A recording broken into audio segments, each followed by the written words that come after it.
All right. Or left. There were so many things I wanted to talk to you about. There was that video I sent you last week that we could probably do with talking about. Yeah, we could talk about that as well, but I'm tired of you getting attacked by that loud all right. You got to switch it up, man. What? That loud all right that you do to start these videos, instead of just going, hello, welcome, this is the XG Files, you just look at me and I'm blasting all right down my ear. All right, now I'm getting you. All right. Yeah, welcome to XG Files. I guess we're live as well, so we should probably get some questions from you guys. But as the title says, Rangnick, dressing room meltdown. What dressing room meltdown is it? Looks like it's not a very happy bunch, that Old Trafford. Not very happy at Carrington, not very happy with the regime. Just looks like players are not satisfied with the performances, but they might have to look a little bit in the mirror, don't they? I think they do. I think they absolutely do.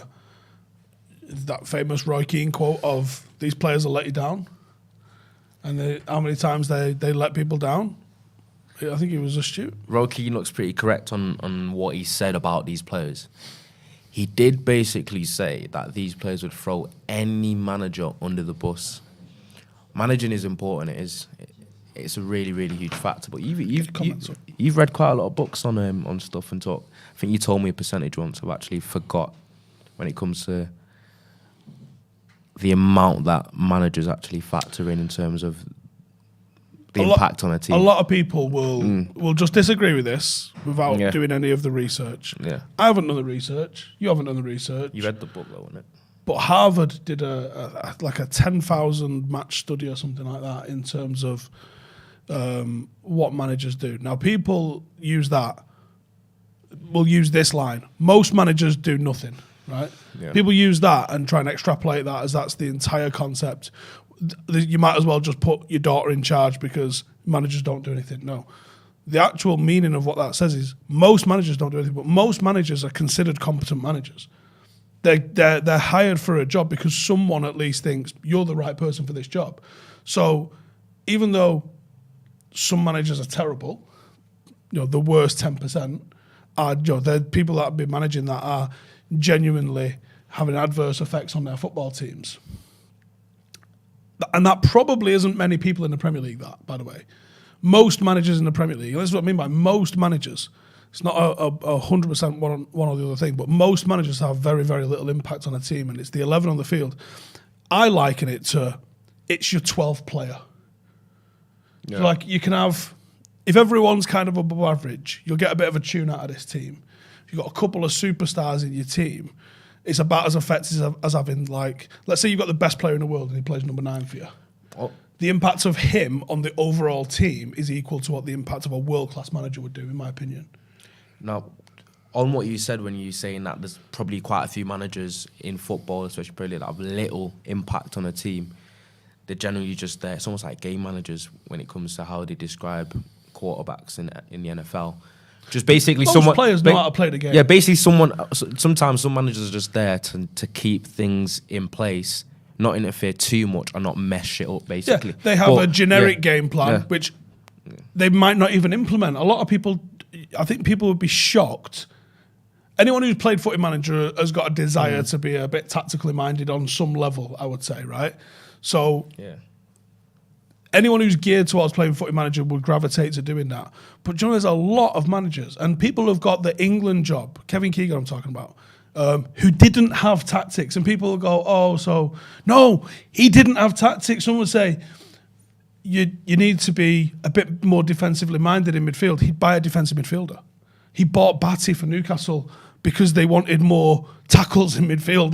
He was like, I need a bit more tackling in midfield. Buy a defensive midfielder. He didn't have tactics. He might have gone... That is still some... Tactics is a broad term. It's a form of a tactical shape, patterns of play, this sort of thing. No, he just would assemble what he thought the 11 best footballers were, tell them it's 4 at the back, 4 in the middle, 2 up front. By the way, we're not saying managing isn't important. We are saying it's important, but we're saying that sometimes the players you can't just remove a manager and the team would carry on and do nothing. It assumes most managers have at least a slightly good and what you were saying about on a team. When you were saying about the lower 10% that have minimal impact on a team. Well, no, does it make this? It makes the difference between a manager and an elite world-class manager wider than you think, because then But the you same get with a player. you get the top 10% managers that do have a big impact on the way that a team plays. But so do world-class players. Yeah. You put a world-class player, an undeniably world-class player, like, let's say you put Van Dijk in the Norwich team. Do you think they're staying up? It's a might do, though, isn't it? It's not a no, and it's not a yeah. It's so, if I said to you, like, right, they're going to get rid of the manager and they're going to get Pep in, do you think they'll stay up? See what I mean? It's the same impact. And that's, for me, is the impact that a good manager or a bad manager has. And this is where people will just take that without the full depth of the meaning of it. And the meaning of it, the whole of it is, most people, like, let's call it 70% or something, right? Or 80%. 80% of managers not really having a positive effect, not really having a negative effect. They're not really doing anything in the grand scheme of things. They're a net average of the ability of that team. So they're doing exactly what that team should be doing. So you've not improved them and you've not tanked them, right? So the 10% at the bottom end, your 10% worst managers in world football, they're taking points off team with their decisions. Is that why manager longevity isn't as common? Because when I'm talking about how long managerial tenures are, because quite often what you'll see is a manager will do his best with a specific kind of style and personnel in terms of quality and players. And as soon as 1 year goes by, 2 years go by, and the players start to fall by the wayside, you might lose one or two, bring two in, and then the kind of whole dynamic of the team changes. Then you're going that bad run of form. That could be 2, 3, 4 months, and then you're out of the job. And then people are saying you were a good manager 2 years ago, but this season you weren't great. And then you're thinking, how much do the factors become on the players? This is it. It's massively so. Do you think do you think managerial performance goes in waves like player seasons? There's no way it has the same variability. You have so many more factors going into a physical performance than a mental performance. A mental performance can surely differ. You can have days where you make good decisions and days where you make bad decisions. But you wouldn't expect like a career like drop off, would you? Unless you was a dinosaur that hadn't evolved. Someone like Alex Ferguson had evolved. And he was at the time both old school in the fact that he never even had email. But he was the first person to introduce like data science into football in a big way. So, there was certain things that Fergie held back and certain things that he would go forward. Yeah. Someone like a Fergie's going to be adding points to your team, to any team, and he's proved that over the course of his career. He took a team. Was it Partick his first team? I don't have no idea. I think it was the one before the St Mirren job. I think it was the Partick one. I think he got them from like the bottom professional division in Scotland to, I think he got them promoted into the Prem, right? Top manager, right? What he did with Aberdeen, everybody knows it's just a pure duopoly in Scotland with Rangers and Celtic, apart from when one of them was done for whatever they got done for. Was it in administration? Yeah. So the duopoly in Scotland was literally just Rangers and Celtic duking it out. And I think he won 3 titles in 6 years there or something stupid like that with Aberdeen. Amazing job. Even if he only took them from third, and I don't even know where they were in the table. Yeah. But even if he just took them to third to being champions 3 times, then what he did in Europe. Europe. Obviously came to United and his early days weren't exactly exemplary earlier on. So that's it. Was he doing things wrong in those first 3.5 years and then right for the next 20 years? Or was he always probably on a... let's say he was 6 out of 10, 7 out of 10, because it's Fergie. But to be fair, like when you're talking about variability, I'm actually more inclined to think that there can be, because I think managers can improve, can learn. There's a lot of trial and error involved. You don't think it's a slower curve, though? Can be, but I think there's the trial and error. Your ideas can change, you can adapt, you can evolve in terms of your imagination and how you see the game and how you like to set up your teams. You could be a certain... When I'm talking about man management, because I think man management is so important when it comes to creating a team spirit, an environment that players want to work together, work for each other, and work for you, and work for the fans, and just work for the club in general, and put 100% out there at all times. And that, I think that's one of the major key components of managing, especially when you managing egos and players, because there's a lot of talent. There's talent all over the Premier League. I know there's different variations and discrepancy between top teams and lower teams, but what it's really about is having a manager that can get the team to be unified and not just think about themselves and play in a certain way, in a certain structure that makes the team in the best place to win. And I think you can actually develop that and learn that a bit over time. And obviously we're talking about United at the moment. So that's what's missing. When it comes to managers, then, when you're talking about managerial growth, and I'm still kind of not close the door on the topic that I was talking about, what managers actually bring or take away from the team. I said the very top 10 are going to add.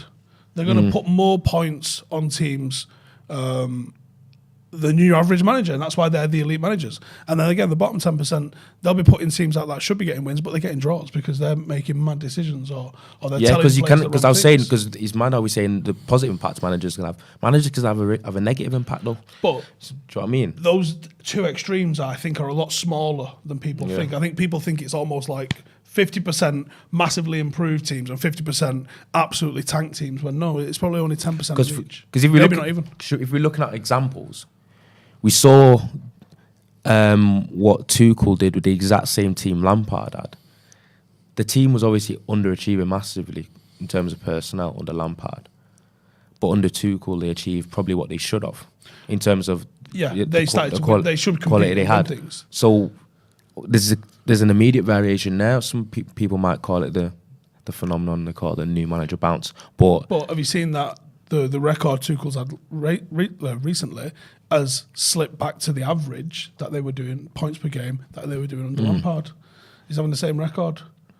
He's gone through the same sort of slip. Yeah, I think it's peaks and troughs for a season, though. Over time, he was pretty much bound to happen. He was bound to hit us because he was almost too perfect since he's been there. But that's the whole point, is that these trends, and that's what they say, is these trends generally from manager to manager, they don't differ that much. If you look at Pep Guardiola's record at Barcelona, which might be the best 3 years any manager's ever had, it probably is, right? You forget Luis Enrique won a treble with that team. No Pep.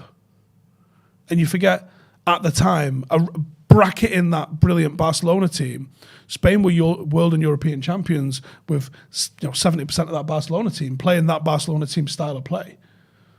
Pep had no involvement in the Spain team. Pep had no involvement in the Luis Enrique team, obviously. Was what he did at Barcelona potentially overstated because it was a hyper-successful period, but it was also a hyper-successful period without him. The Spain national team was hyper-successful. People's argument against that would be Pep's gone and done that at every team he's been since. Okay, so then you go to Bayern Munich. They won a treble before he came, and they carried on winning the leagues. Nothing necessarily changed. And I think he wasn't scoring anywhere near as goals or even having as good a goal difference as previous managers were at Bayern. I think he lost a lot less. But I think he drew a fair few. Yeah, because when you're talking about obviously win percentages and that, sometimes it doesn't have context. Yeah. If you talk about points per when it comes to City, he's done a phenomenal job, right? But the doubt on Pep will always be, well, actually, has he done more than was expected at City? He's won back-to-back titles, okay. Probably favourites for the title in both of those years. He's probably going to win the title again this season. How much will that be? Yeah, and that puts him 3 in a row, which is phenomenal. You never take away the achievement, but is the achievement sometimes overcooked, over-egged, over sort of praised? This is the best team in the country. This is the best B team in the country.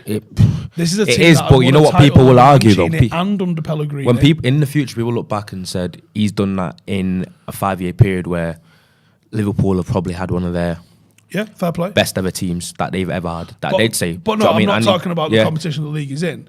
Yeah, he's not gone to Aberdeen and made them champions. He's gone to a team that had literally just been champions 18 months before he was appointed. What I see with my eyes when it was even 6 months before he was appointed. When I'm describing and when I'm going beyond results and whatever, the thing with Pep is he seems to have a way of anytime he gets elite players brought into City. Anyway, obviously we talk about the strength and depth and he has really good players, but he seems to improve all of them. What confuses me is a lot of players go into City's Pep team. They struggle to begin with. Is it? A lot of them, and then all of a sudden, 6 months down the line, they kick on and become like they just kick on levels and levels and levels. And I've seen several players go to City and do that. Right. Well, does he improve them? Could be Must argued. be, Right? I'm not saying he's not. I think he does. Yeah. But could it also be argued? Because I think he does improve them. I think there's. I think there's genuine technical aspects of people's games who are improved playing under Guardiola. I'll give him that. I absolutely. That's nothing. There's no caveat at all going on to that. I think that's his strongest. I think that's his strongest trait. His speed of play. The receive, the scanning, the reception, and the moving the ball on in those heartbeats. I think that is a very Guardiola coached trait. There's no caveat whatsoever. That is the one actual thing that I think he is untouchable with is his ability to do that, because he's a very much on the training ground, hands-on sort of manager. Fergie wasn't that, Busby wasn't that. They weren't technical coaches. Brian Kidd, McLaren, Kyrgios, and Rennie Mullenstein, those were the technical coaches. I think Pep is a technical as well as tactical coach, whereas I think some people are pure. I think Jurgen Klopp's a tactical only coach. I don't think he coaches individual player technique. I don't think he'll stop a training session because the reason why I know it because his assistant was my coach when I was under 16s. I think it's Pep Lindell. He's the assistant, and he's definitely technical. So he probably does a technical coaching. Yeah. So I see him being a technical coach, and I'll never discredit what he does as a technical coach, because I think he's flawless in that aspect. I think he is the continuation of Johan Cruyff in that sense. Because you got to remember how fucking good a player Guardiola was as well. He was annoyingly good, just fucking perfectly what United need right now, in all honesty. But I do think that when you look at what the teams... This is how you measure a good manager for me. You look at someone like a Brian Clough. Where were Forest before him? Second tier. Promotes them and then wins the top division and then wins the European Cup back-to-back seasons. Then retains the European Cup. The only team that's got one league title and 2 European Cups. Insane. Is that like... So your idea of what you see as a good manager, for example, Eddie Howe, and what he did with Bournemouth? Yeah, you see what a manager does... what a team does... either side of where a manager comes in. Does that manager keep it ticking? So Leon in the 2000s won 9 back-to-back titles with 4 managers. Did they just happen to appoint the 4 best managers in world football that were perfect for Leon? Or was Leon the best fucking team and they just didn't balls it up? You know, they kept the morale high, they picked the right players. You know, sometimes you can see who've got Michael Essien, yeah, he starts. Like, get in the fucking team. Like, some of the fucking players that have come through there. You know, does a manager have a spike of an impact? And you can have a spike that way as well. A manager can come in, be the complete wrong fit and fucking tank you. That happens. But most managers will just keep it skipping along. But that's... You look at United over the recent years, from Louis to Jose, and actually you look at Moyes' win percentage, there's no spike. None of them are spike. I think Mourinho's got the highest win percentage, but they're within a couple of percent of each other. I think Moyes was 58, Louis was 56. I think Solskjaer was 58. I think Jose was 60. So there's a slight increase, isn't there? Yeah. There's not the spike that there was like I can't think off the top of my head like who modern would have had a spike. Conte last season there would have been a spike. That's what. But the thing is, we're talking about personnel players. We're talking about egos, big characters. Where the best managers in the world do get their credit with the likes of Pep, Klopp, and Tuchel is they get these egos and these big personalities who think a lot of themselves and are world class in their own right, a lot of the players and a lot of talent, is they all get them to buy in to the idea and direction of the team. And there's a camaraderie there. They all work hard. They all put a shift in. They all cover for each other. And that's something I've not seen at United. And that's the problem. We did see it under Ollie though.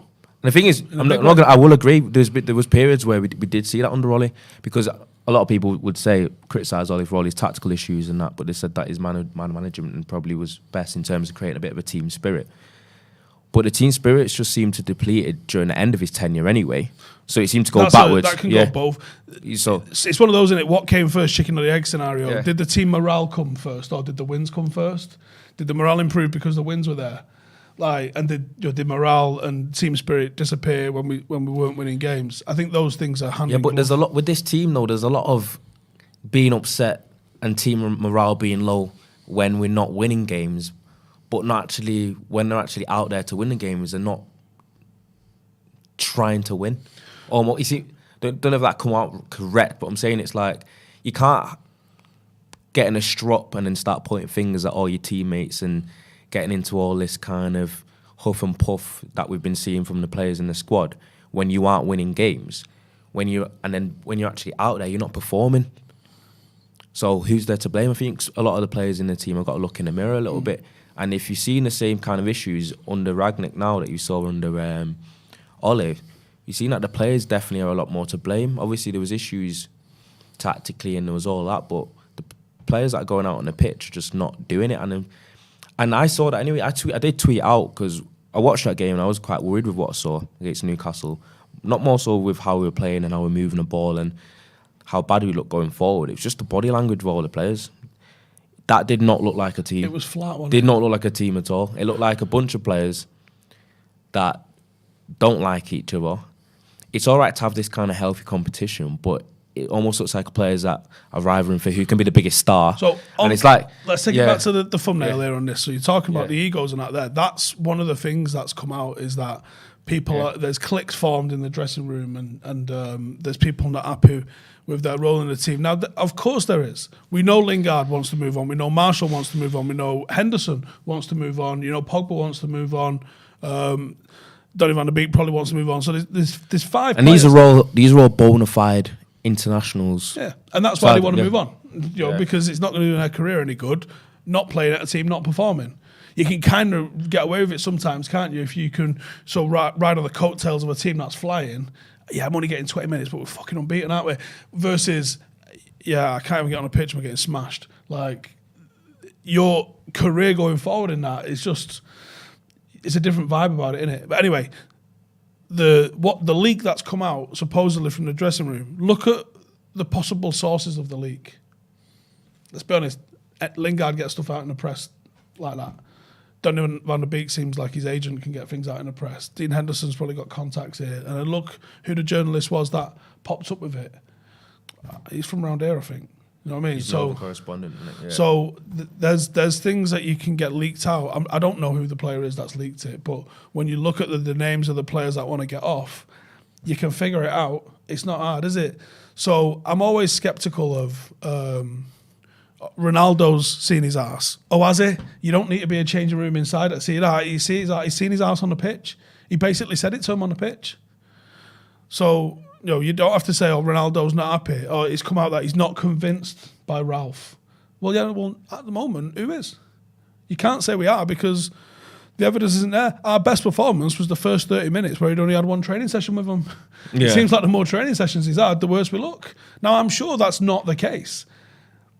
Obviously, you're understanding. You know, there's a curve where you're understanding, isn't there? When you start doing something at first, you think you're fucking expert on it. Then you start to get a bit like, yeah, I know what I'm doing, you know. And then you realise you know fuck all, and then it takes you time. And not. I wonder, did we show one video of pressing, and it was like, fucking got it, let's do it, and it worked a little bit in that first game, and then as they've gone to school with him, and he's pulling out. Patterns of play and how to press from in to out and the situational times to not press and how to set a trap up for someone.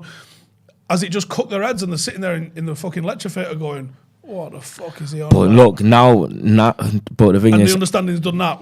There is no way I can't blame Ralph after a few games after this. It's just madness because everything that we've described, and if you piece everything together, it just looks like there's a severe character issue in the team.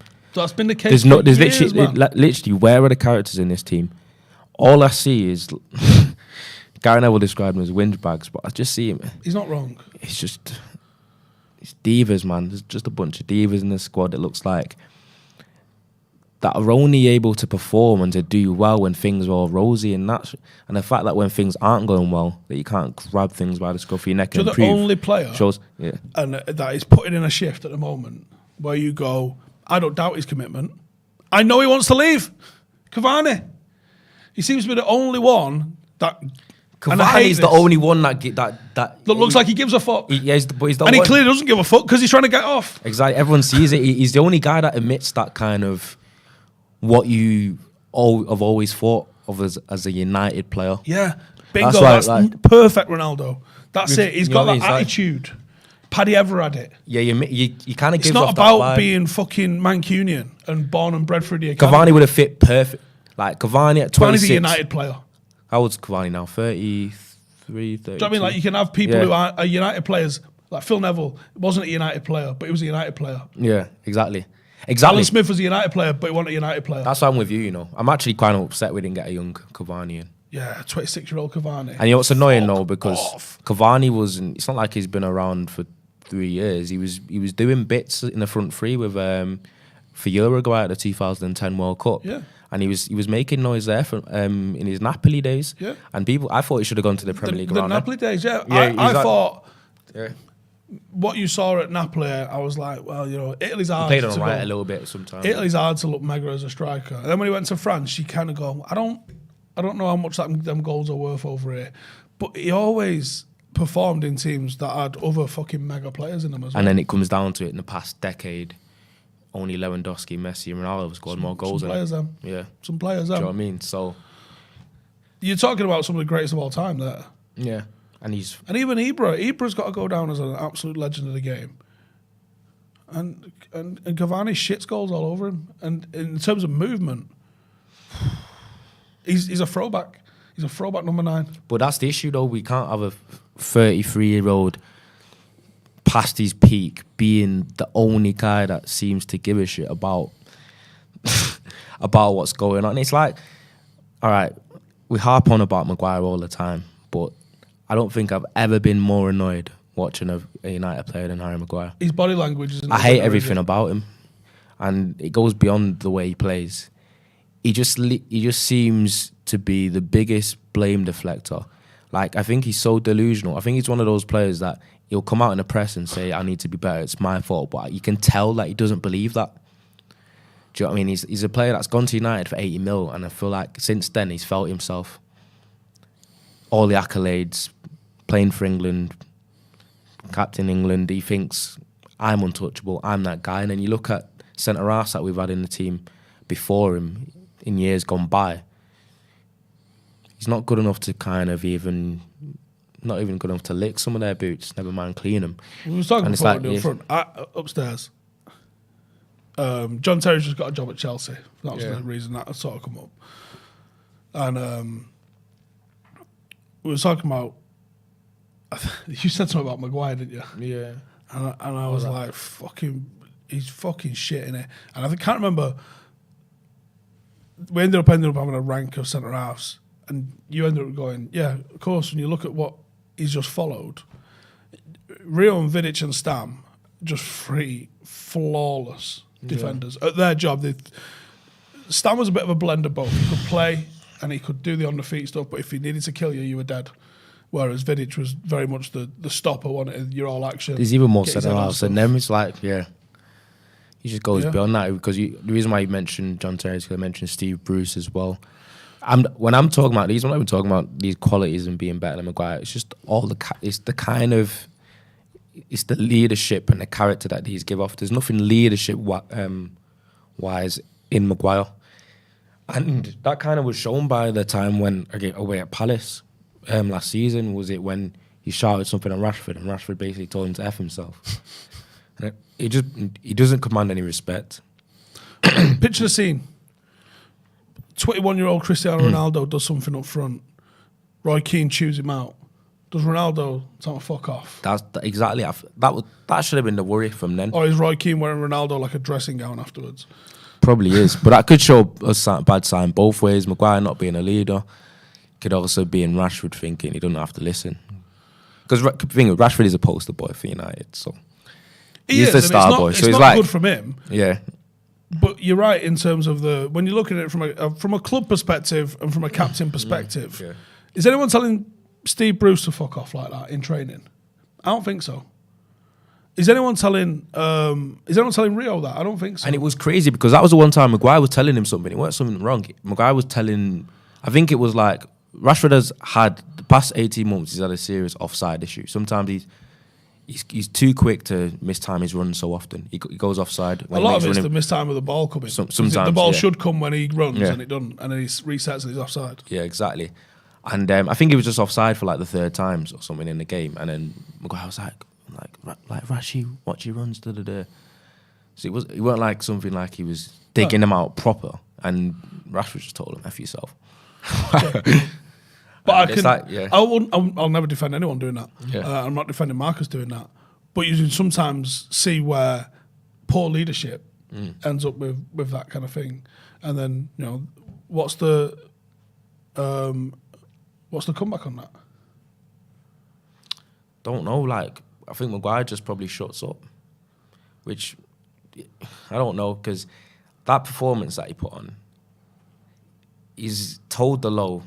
You could detail that, but it's just Varane didn't play well either.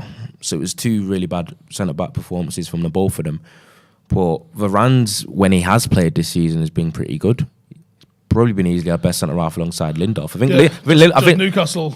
Just Newcastle. Is that him rush back? Is that him nervous? I think Lindelof deserves more credit, It does, but I've just done the preview, just recorded the preview. I think it's going up about 5 or 6 o'clock. So subscribe if you've not, and come get in the mix on that later. And I'm going to come up with some of your comments in a bit.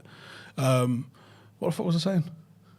It was about Lindelof. Oh yeah, Lindelof. And I was like, I think I don't want to play him this week. I think he's going to play against Burnley because I don't think Varane can play again so soon, and that might be a mistake if he does. I wouldn't want to play Maguire, to be honest, because he's annoying me. He's captain, though, isn't he? Yeah, and for that reason, I think he needs to be dropped because he's not performing. He's not performing as a player, let alone the captain. I want more out of the captain. But Lindelof against Burnley is not a good move, is it? It's not really, because physically up against Chris Wood, I'm not sure it's the best matchup for him. I'm pretty sure I know exactly how it's going to go down, and it ain't going to be fun. Exactly. You know what's weird about this Maguire thing is because I had this debate on the Everton game on the fan channel with me and Joe were going back and forth because he was defending Maguire when it comes to the price tag thing, thinking the 80 million price tag's not his fault. And I was like, it's not his fault, but there comes a level of expectation that comes along with it that he's not lived up to. I don't think you need to dig him out. Do you know what I mean? But I think you can be honest and say, have we got our money's worth? No, we haven't. No, we haven't. And then he was criticising me for making a comparison between him and Van Dijk. Because obviously Van Dijk came for 72 million, Maguire came for 80 million. I said they were both bought to have an impact on the team defensively. Before Van Dijk, Liverpool was struggling defensively. They needed a centre-half badly. They brought him in. He completely transformed them. He changed their life. Maguire came into a Did team. United fans expect that impact? Because I think we did. They did, because before Maguire was signed, didn't we have how long was it that we had a serious centre-half issue where we needed a centre-half? Feels like a decade. For ages, we kept it going. We didn't have a decent centre-back partnership since, fucking 5-6 years now. Smaller than Blind was probably our closest to a decent centre-half partnership. For about 12 games, they were mint, and then that was it. It's because Smalling went to Roma, and then he was like, we need a centre-half to completely transform our defence. We're doing terrible defensively. We didn't have a strong kind of pillar in a centre-half defence. And then we thought, Harry Maguire, £80 million, he's going to change life. And he's not. He'd done well at Leicester. I don't know if it's revisionism and all that lot, but he had done well at Leicester. Hindsight's always 20/20. Of course. And I said, do you know what? In today's market, he's probably a £50 million defender. But it's United, and he does bits for England, but it's international football in it, so it is what it is. 80 million is what you're paying. And Leicester, to be fair to him, that's the problem with shopping in a Premier League economy.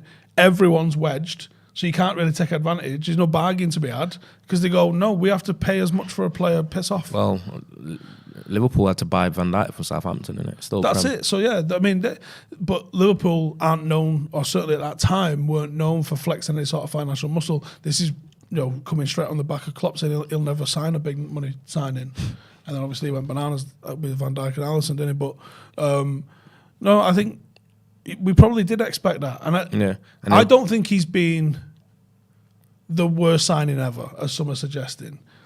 But what happened is he started all right, then it went to pretty good, and then the drop off from it being pretty good probably 2 seasons ago didn't really look like he ever got his head back in the game from Greece. He was good up until then.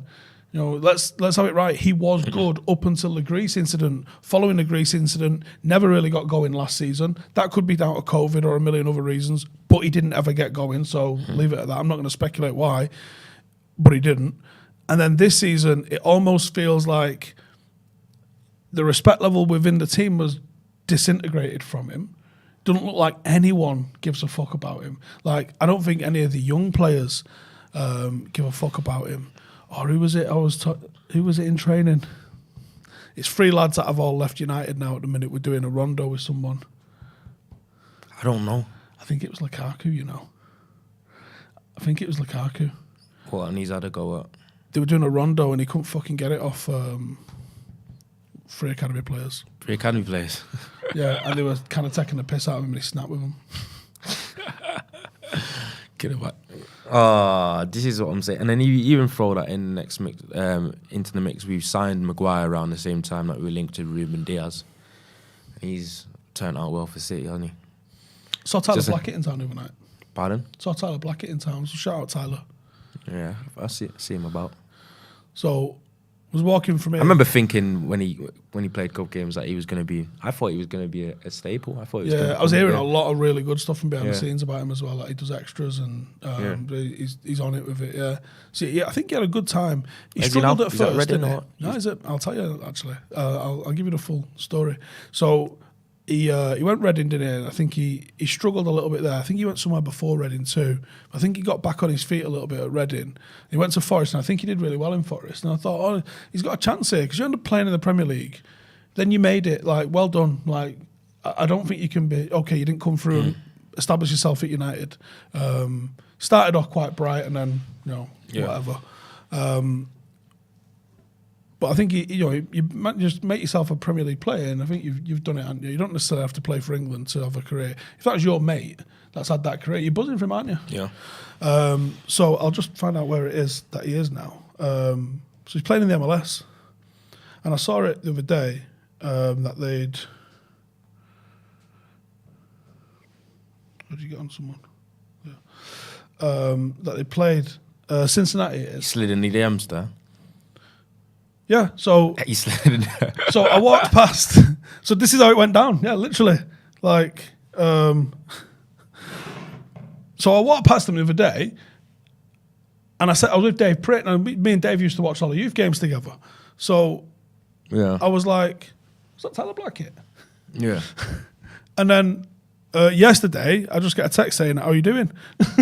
Yeah. Oh, actually, he slid in your DMs. Yeah, that's it, innit? So it starts with him saying, "How you doing, mate?" So I put, "Yeah, are you in town?" Because I think I just saw you yesterday. Yeah. And then he was like, "Yeah." He said he was in a white van.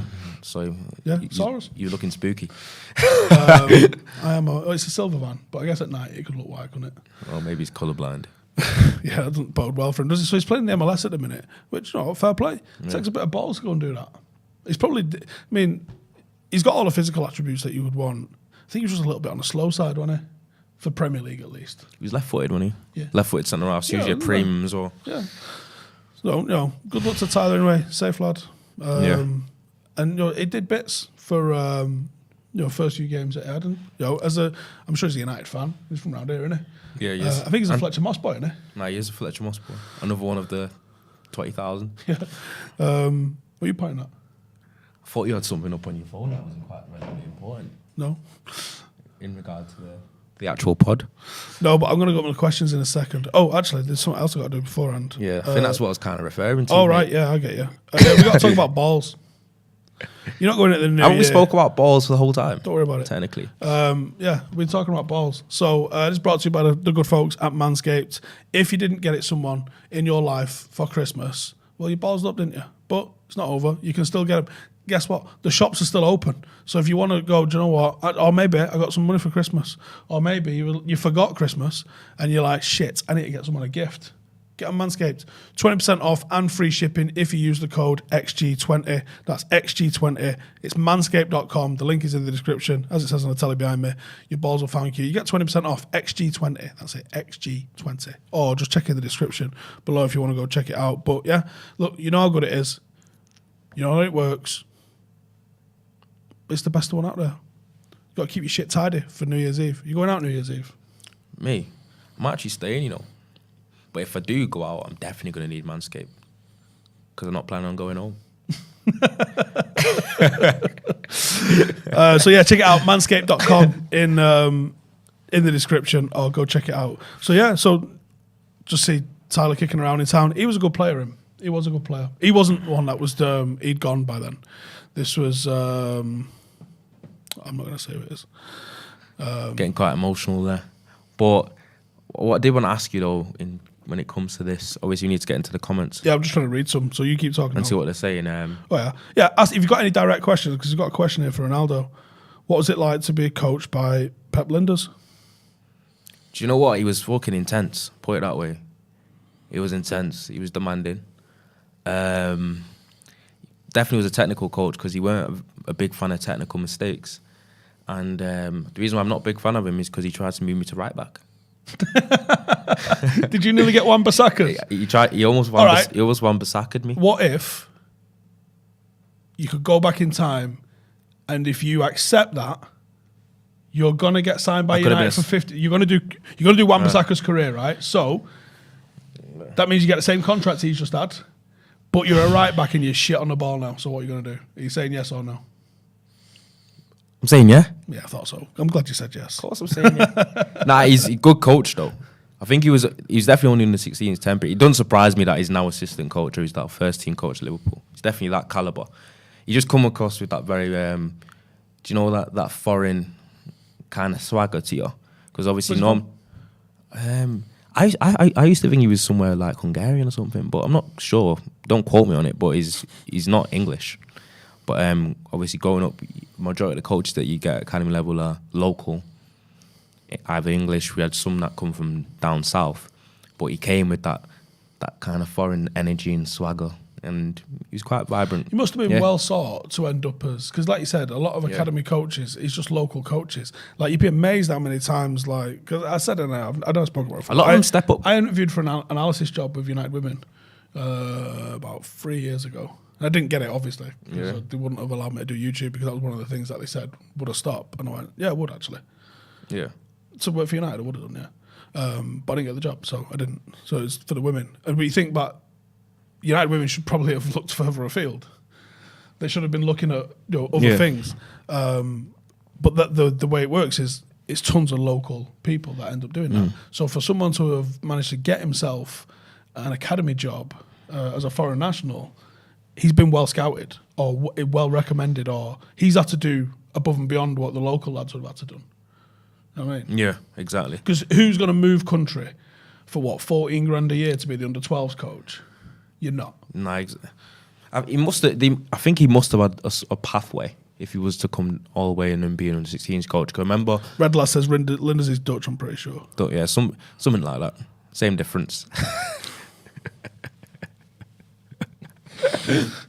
Because I always wondered if he was Dutch, Hungarian, or something like that. I thought it'd be cool.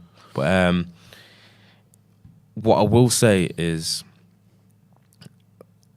because before him, the coach was Mick Beale, who told me the famous teacup phrase that I tried to tell you about, where he put teacup, TCUP, on the whiteboard in one of our analysis sessions with the under 15s and the 16s, and he says, in order to become a player at anywhere near the top level, you need to have teacup mastered. And he said you won't find any world class player that isn't completely comfortable with the teacup. And I was like, what does teacup mean? And he goes, totally comfortable under pressure. And I remember that phrase that he said, and then I thought, shit, I've got some work to do, haven't I? But and the thing is, people in the comments will go, loads of our players are shit under pressure. You bring them down to your local team, to your Sunday league team, your school, your college, your uni, your Saturday team, wherever you are, even if you've played fucking conference level or something like that, you bring them down to your training session. Premier League speed's different, isn't it? Yeah, it's completely different. If Fred came to Stretford Paddock FC, he'd probably... We think it's Maradona reborn. He'd look that good. He'd probably report, but the thing is, there's just levels to it. And the thing I was saying about Mick Beale is because I think he's now...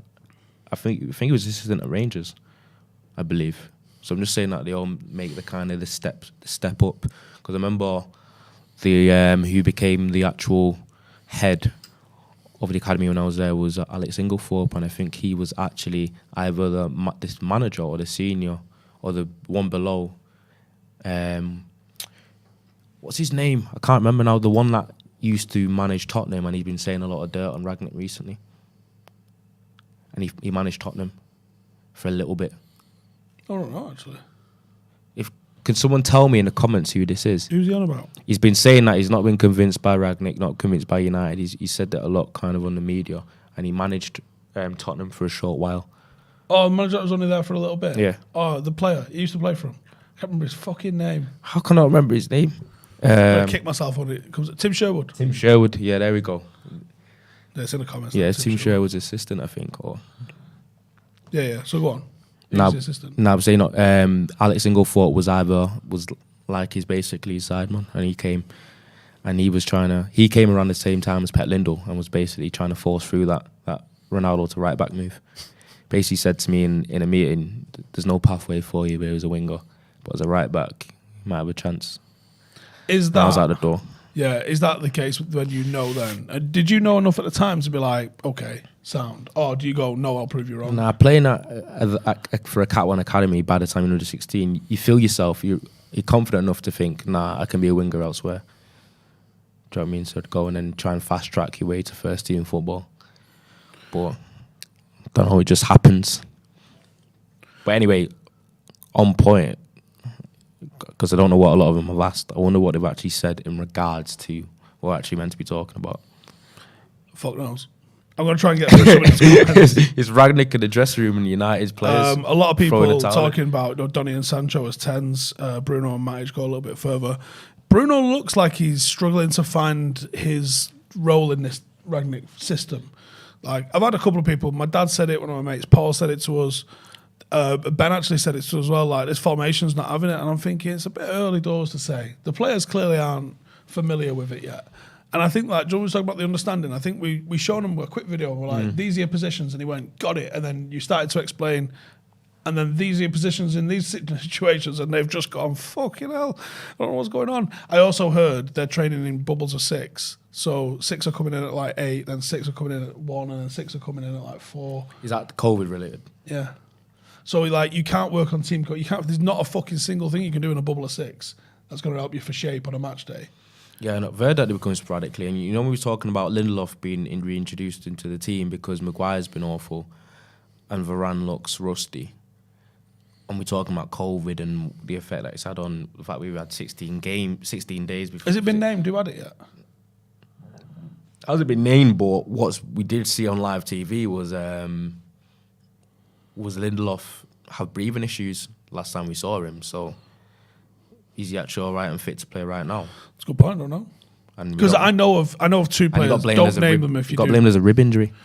Don't blame them if you do. But I know of 2 players who've had their hearts swell up. One of them plays in Manchester, one of them plays in Liverpool, right? And they've had COVID. And one of the symptoms that they've got post-COVID is, you'll know what your heart rate gets up to in a match, especially at the Premier League level. So you're saying it's an effect of having COVID lingering, or is it or not the vaccine? COVID, yeah, it's not the vaccine. It's having COVID has doubled the heart size only when they exercise. So it's not at rest. It's not doubled, but when they exercise, it's growing in size, and obviously that's fucking dangerous. I don't know if they've linked it to just having COVID or it was talking about the vaccine. I think it was just a symptom of they had it and then this was what happened afterwards. Now, they obviously don't know what the long-term effect of that's going to be. But short-term, those players are training Thursday, Friday, playing on a Saturday, and then they're not allowed back to training until the Wednesday because they're just getting their shit back to a normal size. That sounds terrifying. No, but you know the issue with that as well is it's been a pretty well-known thing about athletes, saying that athletes have almost completely different hearts and lungs to the average person anyway, in terms of because of the physical capacity they have and the kind of the physical. What is it? The physical stuff that they go through on a daily basis that a normal sedentary person doesn't. Also, the resilience that they're built up by training is having training time and time again. For example, or recovery benefits if you are. Who would have ridiculous heart rates in sport? Like you say, swimmers, cyclists. Do you think their hearts are a little bit bigger than the average person's by the time? I'm sure I heard once of someone's heart rate getting down into the 20s. one of the old schools. So if his heart rate's in the 20s, what's the force in each beat? Oh, like an uppercut probably. It's got to be an uppercut, basically. Do you like when you, because they've been vascular as hell anyway. I bet if you looked at their like arm veins, you'll see the blood running down it at that sort of pace, I reckon. Got to, aren't you? Like, heart rate in the 20s. You must hear that. In a quiet room, you probably hear that one. Is that? But I'm thinking, is that why a majority of these heart issues and these lung issues do occur to athletes rather than regular people? And obviously, with the pandemic we've had and COVID being this completely new respiratory illness, I think if you're suffering from something like that and you just maybe your lung gets a little bit damaged, your heart gets a little bit damaged, and then you going back to doing the type of intense labour that is sport, could be a little worrying. The only reason why I mentioned the vaccine is because I know vaccines is basically giving yourself a lesser version of COVID, and then building up the antibodies. That's basically the whole point. Yeah, so when it comes by your system again, you already know how to fight it. That's basically it. So the what was I going to say? Yeah, I'm going to get to them in a sec. Yeah. What was I going to say? Oh no, I think I don't necessarily think it's a problem with vaccines, and I don't think vaccines are a problem in the slightest. I think they work, and I think the evidence of the COVID one working is out there in terms of, you look at the hospitalizations and the severity of those hospitalizations. Like this time last year was 10x what it is this year. That's because more of the population have got what's it called, the vaccine. Now, is that also just, and that will also be connected to the population being longer exposed to it? I don't know. I don't know what the crack is. There's some talk. I heard Putin say that this the Omicron variant is so mild and so easily spreadable that maybe it wouldn't be a bad thing for everyone to get it. So they've already got the antibodies then for whatever variants are kicking around. But I don't know. I obviously don't know enough to know if I've had the Omicron, would that make it less of a chance I can get the regular one or the Delta one or the next one to come along. I don't know. I don't know enough about viruses to. Yeah, I don't know enough to talk about it as well. But like when you see all the people with like, so let's say you didn't have it, and you had the vaccine. So the vaccine, like you said, is putting a little bit of the disease in you. What if that damages your lungs because of the exposure? Because it's going to get you a tiny bit ill in it, even if it's 2%. That's what I was referring to. So even you get a little bit tiny ill. So what if? And I'm not saying this is a bad thing. People will interpret it this way, but that's probably better than getting 40% ill and having 40% of the interior of your lungs, at less capacity, which then is going to have a severe impact on your career as an athlete. But I'm saying, are you getting 1 or 2% ill by getting the vaccine? And is that a cause of some of the chest problems that we've seen? Even though they've not had the vaccine, or they have had the vaccine, or they've not had the vaccine, whichever way they've been exposed to COVID, is that why you're seeing some of the issues that we're seeing? It's not necessarily because of any vaccine, deadly vaccine that's out there. Is it just because that's a consequence of getting COVID? Is that your heart and lungs are compromised? It's a respiratory disease, isn't it? Yeah.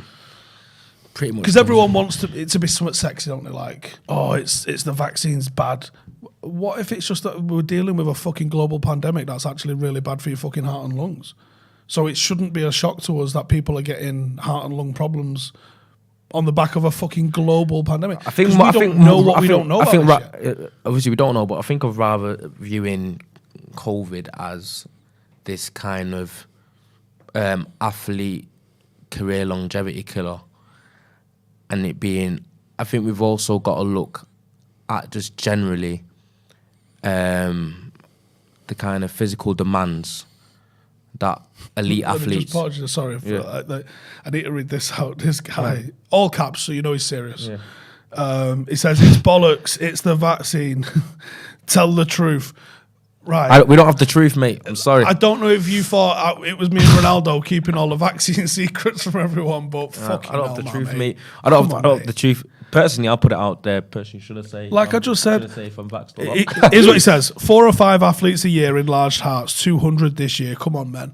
What if it's not? So one of the players that I know actually no, two of them. Two of the players that I know that I'm not naming. It's not my fucking job to put it out there, because I know that there's a bit of people trying to not put it out there. But two of the players that have been ill, that have had enlarged hearts, they, as far as I'm aware, hadn't had the vaccine. So that was because it was before you got the vaccine when both of these contracted it. So I don't think they had the vaccine unless footballers got it earlier, which I don't know if they did. They might have done. Or they might have got it private, I guess. But either way, those two guys had COVID. So if they had enlarged hearts, there might be 200 this year, but what percentage of those that have had enlarged hearts are vaccinated and unvaccinated? Like, you don't know if it's a symptom of getting COVID or getting vaccinated. You know, we only have the really fucking surface level material, don't we? We don't have... Exactly. We don't know. But the point that I was initially trying to make is, rather than looking at COVID as being this longevity career killer for athletes, maybe we should be looking at the fact that the physical demands that these athletes are under year to year and seemingly get away with. COVID's been that little minuscule tipping point of showing just the demand that these athletes are actually under, because ADHD says, if you admit you don't know enough to talk, then don't fucking talk. We're not saying are we saying definitely get vaccinated or don't get vaccinated? We're literally just talking about a fucking thing that's clearly impacting, I don't know, the entire planet's lives for the last 2 years. Sorry for having a fucking opinion on it. I didn't make you watch. And also the link is this is having a direct impact on the United squad right now, in terms of the way that they're able to train. The fact that Newcastle was 16 days removed from the game we played, and we saw the performances we put out there. It's just everything's entwined. Real life and sport does entwine, especially when it's something that's respiratory related and it's a sport that's quite demanding on your lungs, if I'm honest. The guy that was saying for us to tell the truth and that the vaccines have caused all this, which we don't know is the truth, and certainly you don't know is the truth. Well, I'm going to put it out there. Stick to football, you bellend. Homemade virologist. Isn't that what you're doing? We're literally saying we don't know, but like it's... You know, I'm going to put it out there. Into it. I'm not vaccinated. Yeah. So... What did you do to everyone last week? So make what you want of that. So if you've got one person that is and one person that isn't on a podcast, so you can't argue one way or the other with the general discourse of where this conversation has gone. Yeah. And what did you do to us last week? I didn't do anything to anyone. Someone gave me COVID. And then what did you do with it? What did I give everyone an early Christmas present. What did I do with it? Week? I survived it. Is that what you call yourself? COVID survivor? I'm a COVID survivor. So make you believe.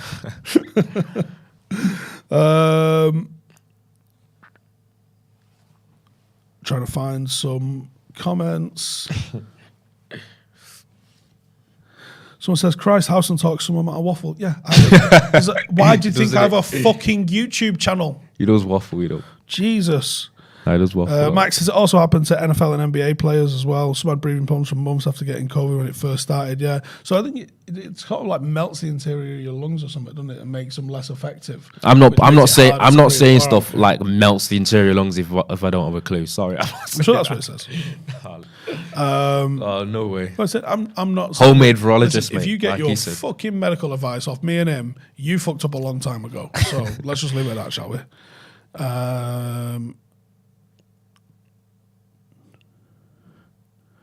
Personally, my personal opinion is YOLO. You only live once. Just live life. I'm going to wrap it up there because I can't find any questions that make sense. Just loads of people talking absolutely all sorts of stuff now, and we started it by going on a vaccine. So let's just hope the dressing room sorts itself out for tomorrow. Yeah, I think it's storming a teacup, mate. I think it's a couple of disgruntled players who we know are disgruntled being disgruntled and fucking leaking things to the press. But it's shown on the performance. So the way the players... And that's the problem, is because you can go no team spirit there, plus innit? one, well, there's two, sorted. Anyway, should we call it a day? Yeah, call it a day. Right, the preview will be out probably just after tea time, I would imagine, this evening. Looks like the Burnley game, currently at least, it's not changed while we've been on air, I know. So we've got the Burnley game tomorrow. We'll be doing a review afterwards, so the preview's going to be out for that a little bit later on. We're going to do a transfer talk in the morning as well, so if you'd like to come and get in the mix with any of those, nice one. See you in a bit.